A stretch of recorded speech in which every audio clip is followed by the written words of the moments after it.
한 근현대사 시험에 출제된 문제. 다음 중 의열투쟁을 전개한 인물이 아닌 사람은?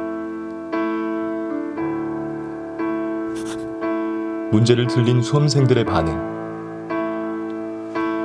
아니 김지섭이 도대체 누구야? 에이 듣보잡 때문에 하나 틀렸네. 아 김지섭 짜증난다. 하지만 김지섭, 상주 공립보통학교에서 인재 육성의 꿈을 키우던 젊은이는 신학문을 익힐 수 있는 일본어를 공부하고 금상구 재판소의 통감부 서기로 임명된다.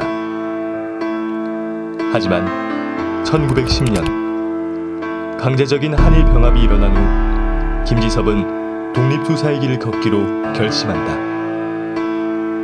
의열단에서 투쟁 활동을 펼치던 그는 관동대학살에 분개하고 일제 만행을 심판하기 위해 일본으로 향한다. 그리고 일본 왕궁으로 던져진 폭탄 3개. 그것은 일제의 야욕을 향한 시대의 외침이었다.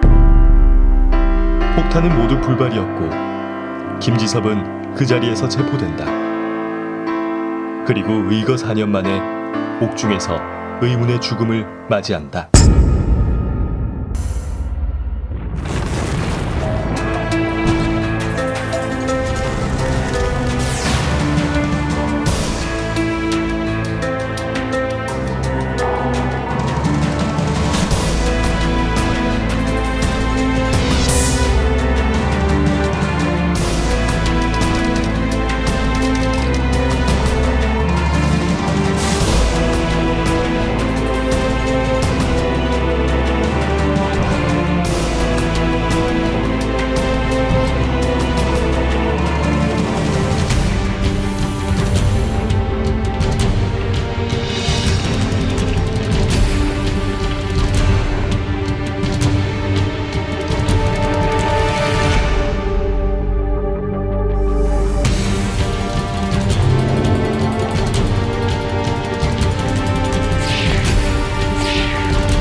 김지섭 선생은 1884년 이곳 안동시 풍산읍 오미리에서 태어났습니다.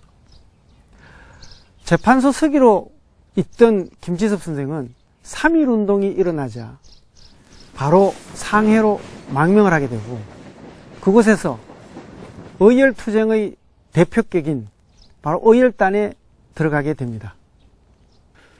김지섭 선생께서 일본 왕궁 입구 니주바시에 폭탄을 던졌던 날은 1924년 1월 5일입니다. 그런데 이것보다 넉 달 앞서서 1923년 9월 1일 날 도쿄 일대에 대규모 지진이 일어납니다. 우리는 이것을 간토 대진제 또는 관동 대진제라고 부릅니다. 그래서 굉장히 많은 사람들이 죽고 민심이 흉흉할 때 일제는 그 흉흉한 민심을 바깥으로 빼내기 위해서 엉뚱한 헛소문을 돌리기 시작하는데 한국인들이 폭동을 일으킨다는 말을 하게 되는 것이죠. 그렇게 되면 많은 일본인들이 한국인을 학살하게 되고 우리가 제노사이드라고 하는 인종 대청소이죠. 이때 희생된 한국인들의 숫자에 대하여 그 당시 독립운동가들의 기록을 보면 6,000명에서 7,000명 또는 2만 명이 넘는다는 기록도 존재합니다. 이런 일이 벌어졌을 때 그 누군가는 일본의 이 만행에 대하여 책임을 묻는 행동이 있어야겠다. 그래서 상하이에 있는 어열단에서 누가 가면 좋겠느냐 했을 때 바로 이 마을 출신의 김지섭 선생이 선뜻 앞서 나가게 됩니다. 선생은 공격 대상을 일본 침략의 최고 원수인 일본 왕으로 바꾸고 그 왕궁으로 접근하게 됩니다. 왕궁으로 들어가는 이 니주바시 입구로 접근할 때 경비병이 앞으로 나서며 만류하게 되자 곧장 폭탄을 던집니다. 하지만 습기찬 폭탄은 폭발하지 못합니다. 그러나 일본 왕을 살아있는 신으로 모시고 있던 일본인들에게 준 충격은 어마어마했습니다. 김지섭 선생의 투쟁은 일본 왕을 처단의 대상으로 삼았다라는 사실과 인종학살, 인종대청소라고 하는 그 악독한 행위에 대하여 전 세계에 알리면서 일본에게 책임을 물은 것이고, 그리고 8년 뒤 1932년 1월에 이봉창 의사의 일본 왕 처단 시도로 이어지는 우리나라 독립운동의 의열투쟁의 역사를 장식한 인물입니다.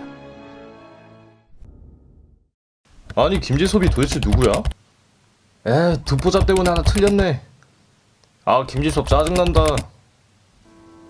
대한 독립을 위해 목숨을 바친 열사에 대한 사람들의 말, 그리고 시험이 아니면 몰랐을 그들의 이름, 지금의 대한민국을 있게 한 우리의 영웅들. 중요하지 않은 이름은 없다.